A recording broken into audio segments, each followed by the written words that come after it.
Hi everyone, today I am discuss about types of external frictions. In previous videos, so external friction. External frictions होता क्या है? It arises when two bodies in contact with each other to try to move. Try to move over. There is an actual relative motion between the two bodies is called क्या? External friction. It is also called क्या? External friction को और भी कहते हैं contact friction भी कहते हैं। तो ये इसके टाइप पढ़ लेते हैं हम। टाइप है, पहला टाइप है स्टैटिक फ्रिक्शन। तो स्टैटिक फ्रिक्शन होता क्या है? इसका पहला टाइप है एक्सटर्नल स्टैटिक फ्रिक्शन। सपोज कोई लेट अस कंसीडर एक वुडन ब्लॉक है, हमने किसी सरफेस में रख रखा है। Let us consider a wooden block. ये क्या है? आपका वुडन ब्लॉक है। Let us consider a wooden block placed in horizontal table. Table में रखा गया है। स्टैटिक फ्रिक्शन की बात कर रहे हैं हम। हॉरिजॉन्टल टेबल में रखा गया है। अब देखो इस पर हम क्या कर रहे हैं? Apply small force F. हम इसको खींचने की कोशिश कर रहे हैं इधर की ओर। एक छोटा सा फोर्स एफ क्या कर रहे हैं? अप्लाई कर रहे हैं। Apply small force F as shown in figure. Then The block does not move. Block move नहीं कर रहा है। Therefore, the force of friction F comes into action. ये ब्लॉक क्या नहीं कर रहा है? मूव नहीं कर रहा है। The force of actions Fs की बात कर रहा हूं। The force of action Fs comes into the action with the balance. यानी ये Fs फोर्स क्या है? एक्शन में है, इसको बैलेंस किए हुए है। यानी Fs force of friction Fs comes into action which balance the applied force F. यानी ये Fs इस applied force को क्या कर रहा है? बैलेंस कर रहा है। Thus the force of friction which comes into play between. Thus the force of friction which comes into the play between the two bodies before one body is actually start moving over the other is called static friction. It is denoted by क्या? Fs. यही क्या है आपका? हम क्या कर रहे हैं? लगा रहे हैं ताकत, खींच रहे हैं, लेकिन ये घूम नहीं रहा है। क्यों नहीं घूम रहा है? इस दो बॉडी के बीच में रिलेटिव मोशन है और ये इतना ही फोर्स यूज कर रहा है कि ये आगे ना बढ़े। तो इसको हमने कहा इसके कॉन्टेक्ट सरफेस के पैरेलल है और इसके अपोजिट है, तो इसको हम कहेंगे static friction. It is denoted by Fs। ठीक है। Therefore static friction opposes the impending motion. यानी मोशन का क्या करता है? Impending opposes the impending motion. यानी इंपेंडिंग मोशन का क्या करता है? अपोज करता है। Impend that is motion would the place under the applied force if frictions were absent. The static friction does not exist by itself. exist नहीं करता है। Where the no applied force there is no static friction. देखो आप सोच रहे होंगे कि ये हमने फोर्स क्यों लगाया है? अपने आप जब हम फोर्स लगाते हैं तब भी तो इसके बीच स्टैटिक फ्रिक्शन होगा। ऐसा नहीं होगा। जब हम फोर्स लगाएंगे, जब ये मूवमेंट नहीं करेगी तभी इसके बीच क्या होगा? स्टैटिक फ्रिक्शन होगा। There is no static friction. कब? जब हम फोर्स अप्लाई नहीं करेंगे तो इसके बीच स्टैटिक फ्रिक्शन हमें नहीं मिलेगा। जब फोर्स अप्लाई कर रहा हूं फिर भी मूवमेंट नहीं कर रहा है तो इसके बीच क्या होगा? स्टैटिक फ्रिक्शन होगा। It is self adjusting force है। ये सेल्फ क्या है? सेल्फ एडजस्टिंग फोर्स है। एडजस्टिंग फोर्स है, इसे हमने कहा स्टैटिक फ्रिक्शन। नेक्स्ट है एक्सटर्नल टाइप के फ्रिक्शन के। नेक्स्ट है आपका limiting friction. Second type limiting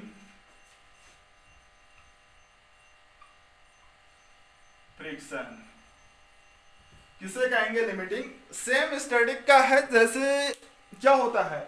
हम फोर्स तो लगा रहे हैं, ये चलने ही वाली है, अब मीन्स मूव करने ही वाले हैं। इतना फोर्स लगा रहे हैं कि ताकि ये मूव करें, लेकिन मूव नहीं करें, मूव करने ही वाले क्षण तक करें, तो उस लिमिट को हम कहते हैं लिमिटिंग फ्रिक्शन। देखो यही ब्लॉक है हमारा, वुडन ब्लॉक है हमारा, कोई हमने टेबल में रखा है। इस पर हम फोर्स F यूज कर रहे हैं। क्या कर रहे हैं? फोर्स F यूज कर रहे हैं। ये वुडन ब्लॉक है तो इस पर एक अपोजिंग फोर्स लग रहा होगा जिसे हमने लिमिटिंग फ्रिक्शन कहा। देखो एज द इंक्रीज और अप्लाइड फोर्स को हम इंक्रीज करते जाएंगे ऑन द ब्लॉक पर, static friction FS also increase, तो ये भी इंक्रीज होते जाएगा, एफएस भी इंक्रीज होगा। To balance applied force the block does not move नहीं करेगा। Once the applied increase the beyond, और इंक्रीज करेंगे एक सर्टेन लिमिट तक, the block just begin to move, block just क्या बिगिंस टू मूव, लेकिन begins to move, just begins to move, इतना increase करते हैं अप्लाइड फोर्स को ताकि ब्लॉक जस्ट क्या करें, मूव करने के लिए। As the stage is called, क्या होता है, as the stage static friction is maximum, तो इस टाइम क्या होगा आपका स्टैटिक फ्रिक्शन क्या होगा, मैक्सिमम होगा। जैसे क्या करेंगे, मूव करने ही वाला हो, जस्ट बिगिन टू मूव, तो उस कंडीशन में स्टैटिक फ्रिक्शन क्या होगा, मैक्सिमम होगा। Hence the maximum force of static frictions, maximum force of static frictions which comes into play body just start over the surface of another body is called limiting frictions, thus fs greater than fs max, इस condition में क्या होगी, limiting friction होगा। देखो हमने क्या कहा, maximum force of the static friction में लगा which comes into play but when body just start moving over the surface of the another body is called limiting frictions, thus जो limiting friction होगा maximum force के equal भी हो सकता है और लेस देन भी हो सकता है, ठीक है। तो यहां पर 4 लॉज है लिमिटिंग फ्रिक्शन के, इंपोर्टेंट है 4 लॉज ऑफ लिमिटिंग फ्रिक्शंस। इसके लॉज देखिए बहुत इंपोर्टेंट है, laws of limiting friction, laws of limiting frictions. देखो क्या लॉज है, लॉज पहला लॉज है आपका, the value of limiting friction depends upon the nature of the two surfaces contact and their state is roughness. देखो पहला laws है जो वैल्यू ऑफ लिमिटिंग फ्रिक्शन किस पर डिपेंड करती है, nature of to surfaces, nature of to surfaces पर depend करते हैं, सरफेसेस, या उसकी रफनेस पर, रफनेस पर डिपेंड करेगी। दूसरा रूल जो है, the force of limiting friction is tangential parallel to the two surfaces in contact, यानी आपका जो लिमिटिंग फ्रिक्शन होगा टेंजेंशियल होगा, force of limiting friction tangential to the two surfaces, यानी ये फोर्स ऑफ लिमिटिंग फ्रिक्शन होगा टेंजेंशियल होगा, tangential या पैरेलल होगा किसके, टू सरफेस इन कांटेक्ट, यानी दो सरफेस कांटेक्ट में है उसी के पैरेलल होगा। जैसे ये लिमिटिंग फ्रिक्शन भी ये सरफेस है, इस सरफेस की पैरेलल ही है आपका, तो ये क्या है आपका लिमिटिंग जो फ्रिक्शन है वो फोर्स जो है वो टेंजेंशियल होना चाहिए, यानी पैरेलल होगा या tangential to the surfaces contact the acts opposite to the direction of which body start to moving on applying force, यानी फोर्स के अपोजिट, अप्लाई फोर्स के अपोजिट क्या होगा, ये लिमिटिंग स्टैटिक फ्रिक्शन होगा। नेक्स्ट पॉइंट है आपका थर्ड पॉइंट, थर्ड लॉ जो है, the value of limiting friction independent of the area, यानी ये एरिया पर इंडिपेंडेंट है, इंडिपेंडेंस ऑफ एरिया, यानी कांटेक्ट जो एरिया है उस पर क्या हो, independent of the area of the surface in contact, so as long normal reaction remains same, तो नॉर्मल रिएक्शन रिमेन्स क्या होगा, सेम होगा। लास्ट पॉइंट है डी पॉइंट जो है the value of limiting frictions, यानी लिमिटिंग फ्रिक्शन क्या होती है, एफ एस मैक्सिमम, ये value of limiting frictions between two given surfaces is directly proportional to the normal reaction force। ये क्या होता है, नॉर्मल रिएक्शन फोर्स के डायरेक्टली प्रोपोर्शनल होता है आपका क्या, limiting frictions between the given surfaces is directly proportional to normal reaction force between the two surfaces। देखो कैसा होगा इसमें, इसी को एक्सप्लेन कर रहे हैं हम। देखो ये क्या है, आपकी कोई ब्लॉक है, ये दो सरफेसेस है, इसको बैलेंस कर रहा होगा, इसका वेट नीचे की ओर mg, इसका नॉर्मल रिएक्शन फोर्स ऊपर की ओर क्या होगा, r होगा। ठीक है, हम फोर्स अप्लाइड ऐसे कर रहे हैं, फोर्स इधर को कर रहा है, फोर्स अप्लाइड फोर्स ये होगा, अप्लाइड फोर्स होगा, यहां पर जो फ्रिक्शन होगा आपका Fs ऐसे होगा। ठीक है, तो इस कंडीशन में Fs, ये देखो जो लास्ट रूल बताया था, Fs मैक्सिमम क्या होता है, डायरेक्टली प्रोपोर्शनल टू होता है R होता है। अगर हम इस प्रोपोर्शनलिटी साइन को हटाते हैं तो क्या होगा, Fs क्या maximum equal to mu into R होगा, यानी लिमिटिंग फ्रिक्शंस क्या होगा, म्यू इंटू R होगा। वेयर म्यू क्या होगा आपका, म्यू क्या होगा, एक कांस्टेंट है, कोफिशिएंट ऑफ स्टैटिक फ्रिक्शन कहलाता है। म्यू क्या कहलाता है, where mu is equal to coefficient of static friction.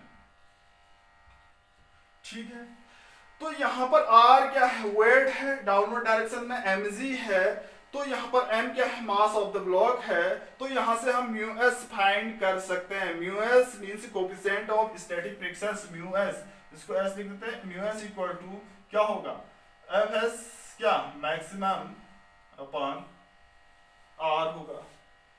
ठीक है, तो एफ एस मैक्सिमम क्या है, ये लिमिटिंग फ्रिक्शन है, लिमिटिंग फ्रिक्शन अपॉन क्या, normal reaction force, normal reaction force.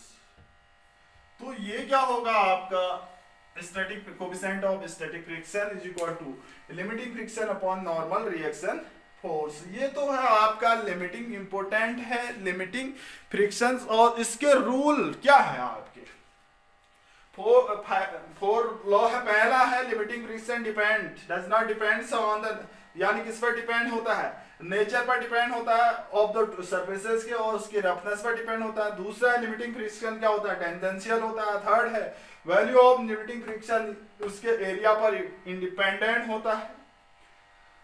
और फोर्थ है जो लिमिटिंग फ्रिक्शन होता है डायरेक्टली प्रोपोर्शनल होता है नॉर्मल रिएक्शन फोर्स से। वहां से हमने स्टैटिक फ्रिक्शन की वैल्यू फाइंड की, limiting friction upon normal reaction force. अब इसके बाद आता है angle of friction. Angle of friction important है आपका, angle of friction, angle of friction important topic है। The angle of friction may be defined as angle which the resultant of the limiting friction and normal reactions makes with the normal reaction is called angle of frictions। देखो ये होता है angle between क्या होता है, normal reactions. देखो कोई block है आपका, किसी टेबल पर रखा गया है, कोई ब्लॉक है किसी टेबल पर रखा गया है। ठीक है, इसको एक नॉर्मल रिएक्शन फोर्स क्या कर रहा होगा, ये नॉर्मल रिएक्शन फोर्स, इसका वेट क्या होगा, वर्टिकली डाउनवर्ड होगा, W इक्वल टू mg, और ये क्या होगा आपका R होगा। इस पॉइंट को मैंने A कहा। ठीक है, और इस पॉइंट पर हम अप्लाइड फोर्स ये है, सपोज ये क्या है आपका, ये अप्लाइड फोर्स है, F अप्लाइड फोर्स लिख रहे हैं, और इसका जो स्टैटिक फ्रिक्शन होगा ठीक इसके अपोजिट होगा, Fs मैक्सिमम, Fs मैक्सिमम होगा। ठीक है, ये क्या कोई ब्लॉक है, इसको इसका वेट वर्टिकली डाउनवर्ड, इसको एक बैलेंस कर रहा होगा ऊपर की ओर, जिसे हमने Fs कहा। ये क्या है, इसका O पॉइंट है, कॉन्टेक्ट सरफेसेस है, इसको खींच रहे हैं। तो क्या होगा आपका, जो नॉर्मल रिएक्शन फोर्स है, जो नॉर्मल रिएक्शन फोर्स है और रिजल्टेंट ऑफ, देखो हम दोनों वेक्टर क्वांटिटी है, नॉर्मल रिएक्शन फोर्स ये भी वेक्टर है, ये भी वेक्टर है, और इसका जो हम लिख सकते हैं पैरेललोग्राम या वेक्टर एडिशन से, इसका जो रिजल्टेंट वेक्टर होगा कुछ इस टाइप का होगा। ये क्या होगा, एफ यानी लिमिटिंग फ्रिक्शंस और आर का रिजल्टेंट होगा। क्या होगा, ये लिमिटिंग फ्रिक्शंस और आर का रिजल्टेंट होगा। ये क्या होगा, लिमिटिंग एंड आर, ये रिजल्टेंट है, रिजल्टेंट होगा। जो ये पॉइंट होगा लिमिटिंग और आर का क्या होगा, रिजल्टेंट होगा। तो अब देखो angle between resultant of limiting and normal reaction force and normal reaction force के बीच का एंगल जो होगा, ये क्या होगा आपका एंगल ऑफ फ्रिक्शन होगा। देखो ये क्या है, नॉर्मल रिएक्शन फोर्स है, ये क्या है, resultant of limiting and normal reaction force है। इसके बीच का जो एंगल है एंगल ऑफ फ्रिक्शन कहलाता है आपका। ये समझ में आ गया होगा। ये नॉर्मल रिएक्शन फोर्स है, ये क्या है, ये लाइन क्या है, limiting and resultant, sorry limiting and normal reaction force का रिजल्टेंट है। Limiting and normal reaction force का क्या है, रिजल्टेंट है, और ये नॉर्मल रिएक्शन फोर्स है। इसके बीच के एंगल को हमने कहा था एंगल ऑफ फ्रिक्शन। ठीक है, सपोज मैं इसको क्या लिख देता हूं, इसको मैं बी पॉइंट लिख देता हूं, इसको एक हम पैरेललोग्राम्स ये भी बना शो कर सकते हैं। इसको मैंने कहा बी और इसको कह दिया सी पॉइंट। ठीक है, अब देखो हम कैसे सॉल्व करते हैं, ये हम जानते हैं कि देखो इसमें क्या है, रिलेशन बिटवीन हमें angle of frictions, coefficient of frictions की बात करते हैं। यहां पर ट्रायंगल्स की बात चलते हैं, ट्रायंगल्स ओ ए सी पर चलते हैं, ट्रायंगल ओ ए सी या ए ओ सी। देखो ये क्या है, एक ये है, ये है, ये है, इन ट्रायंगल्स ओ ए सी या ए ओ सी थीटा। तो यहां से tan थीटा इक्वल टू क्या होता है, tan थीटा, थीटा के सामने परपेंडिकुलर होता है, थीटा इक्वल टू क्या है, परपेंडिकुलर अपांस ओ सी, हाइपोटेन्यूस, यानी ए सी अपांस ओ सी। ठीक है, ए सी अपांस क्या है, ओ सी। देखो ए सी को हम ओ बी लिख सकते हैं, ए सी जो है इसको हम क्या लिख सकते हैं, ओ बी लिख सकते हैं। ये इसके पैरेलल ड्रॉ किया गया है पैरेललोग्राम रूल से, और इक्वल भी है और पैरेलल भी है। ओ सी को मैंने क्या लिखा, ओ बी लिखा, सॉरी ए सी को मैंने क्या लिखा, ओ बी लिखा, और ओ ए को ओ ए ही रहने देते हैं। tan theta is equal to O B क्या है, ये एफ एस मैक्सिमम है, ये लिमिटिंग फ्रिक्शन है, अपांस ओ ए क्या है, ओ से ए तक की ये आर क्या है, नॉर्मल रिएक्शन फोर्स है, नॉर्मल रिएक्शन फोर्स है। ठीक है, तो यहां पर ये आया ट्रायंगल की बात, in triangle tan theta equal to इतना। थोड़ी देर पहले हमने पहले वीडियो में पढ़ा था एफ है, सिंस हम ये भी जानते हैं, चलो एक क्वेश्चन ये आ जाती है, सिंस हम ये भी जानते हैं mu is equal to mu S is equal to क्या होता है, F S maximum upon F S maximum upon R होता है। ये इक्वेशन सेकंड है, इससे पहले जो हमने डेरिवेशन किया था लिमिटिंग फ्रिक्शन में ये है। देखो इक्वेशन 1 और 2 का क्या है, इक्वेशंस 1 एंड 2, देखो ये क्या है, आर एच एस सेम है तो एल एच एस भी सेम होगा। tan theta is equal to क्या आ जाएगा आपका, mu S, this implies that theta is equal to tan inverse mu S. ये क्या होगा, एंगल ऑफ फ्रिक्शन कहलाएगा, theta equal to tan inverse mu S, theta equal to tan inverse mu S, theta is equal to tan inverse mu S. ये तो है angle of friction कहलाता है, यानी म्यू एस क्या है आपका, coefficient of static friction is equal to tangent of angle of friction कहलाएगा। ये तो है आपका एंगल ऑफ फ्रिक्शन, ये क्या होगा समझ में। अब देखो एंगल ऑफ रिपोज या angle of inclinations, next point, angle of inclination या रिपोज, रिपोज या इंक्लाइनेशन।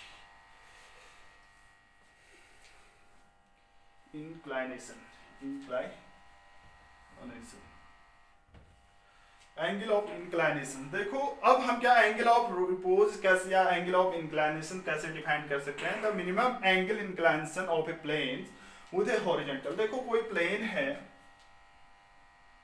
ये प्लेन है और ये थीटा एंगल पर इंक्लाइंड है। आपका क्या है, ये प्लेन थीटा एंगल पर इंक्लाइंड है। इसके ऊपर कोई बॉडी रख रखी है हमने, इसके ऊपर कोई बॉडी रख रखी है।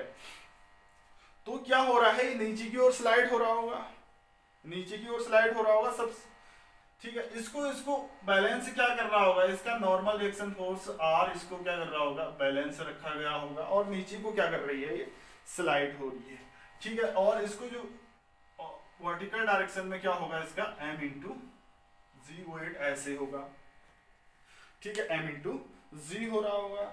और नीचे को स्लाइड हो रही है, जो लिमिटिंग स्टैटिक फ्रिक्शन होगा ये किस डायरेक्शन में होगा आपका, कुछ ऐसे डायरेक्शन में होगा आपका, ठीक है। एफएस जो होगा ये इसके अपोज होगा, क्योंकि मोशन नीचे की ओर कर रहा है, एफएस मैक्सिमम मोशन नीचे की ओर आ रही है बॉडी, तो एफएस ऐसे होगा।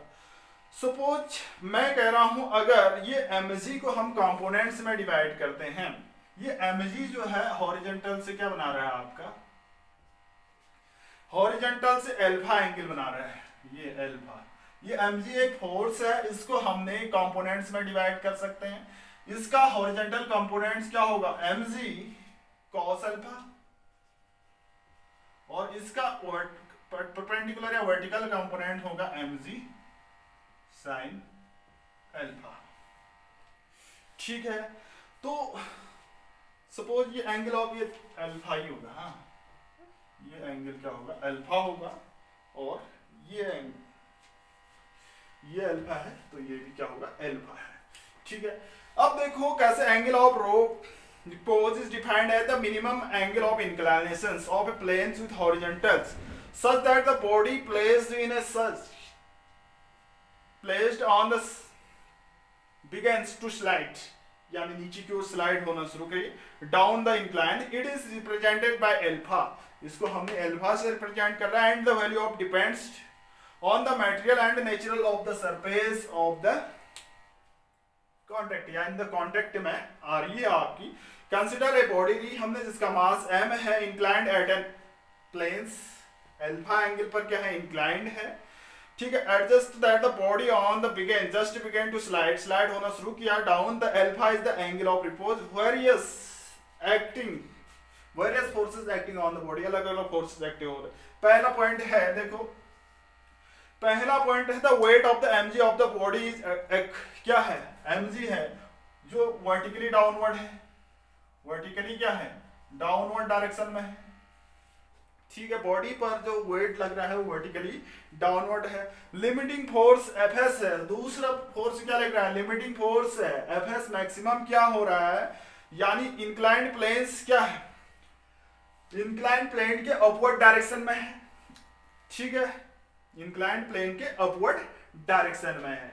देखो इसके ठीक अपोजिट डायरेक्शन में क्या है, ये एफ एस मैक्सिमम जो है ये किसके अपोजिट है, ये mg sin अल्फा के अपोजिट है, ठीक है, mg sin अल्फा के अपोजिट है। इक्वेशन फर्स्ट देखो ये ऊपर को है ये नीचे को है, इसको ये बैलेंस कर रहा है, अगर जैसे स्लाइड होने ही वाला है लिमिटिंग, तो उस दौरान FS maximum equal to mg sin alpha, यानी ये लिमिटिंग फ्रिक्शन इसके इक्वल होगा तभी ये स्लाइड नहीं होगा, होने ही वाला होगा, ठीक है।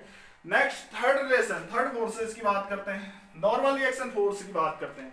नॉर्मल रिएक्शन फोर्स देखो ये सीधी लाइन है, ये नॉर्मल रिएक्शन फोर्स इस mg को ना कर ये mg cos थीटा वाले कंपोनेंट्स को क्या कर रही है, बैलेंस कर रही है। तो r किसके इक्वल होगा, mg के इक्वल ना होकर mg cos अल्फा के इक्वल होगा, इक्वेशंस 2 आ गया, ठीक है।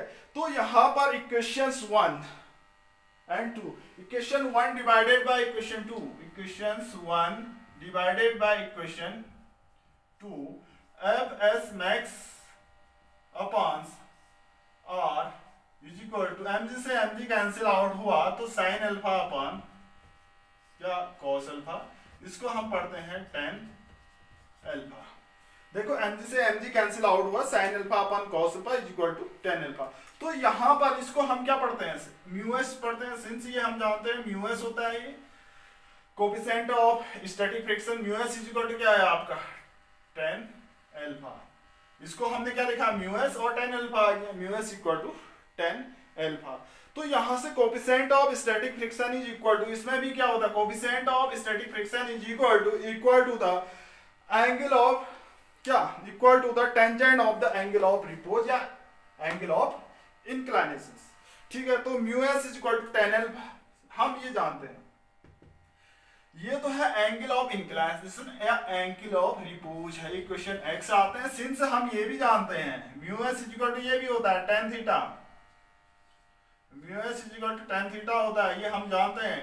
यानी जो स्टैटिक फ्रिक्शन होता है angle tangent of angle of inclination भी होता है और tangent of angle of friction भी होता है। अगर इस दोनों को इक्वल करते हैं equation x and y from equations x and y से, यहां से क्या लिख सकते हैं, देखो LHS सेम है तो RHS भी हम लिख सकते हैं यहां से। तो tan theta is equal to क्या आया, tan अल्फा आया, तो थीटा इज इक्वल टू क्या आया, अल्फा आया। यहां से क्या कैलकुलेशन निकला, जो एंगल ऑफ इंक्लिनेशन है वो एंगल ऑफ क्या फ्रिक्शन के इक्वल है, एंगल ऑफ रिपोज जो है एंगल ऑफ फ्रिक्शन के इक्वल है, एंगल ऑफ इंक्लिनेशन या रिपोज एंगल ऑफ फ्रिक्शन, ये दोनों क्या होते हैं, इक्वल होता है। ये तो है आपका स्टैटिक फ्रिक्शन। नेक्स्ट वीडियो में हम पढ़ेंगे काइनेटिक फ्रिक्शन।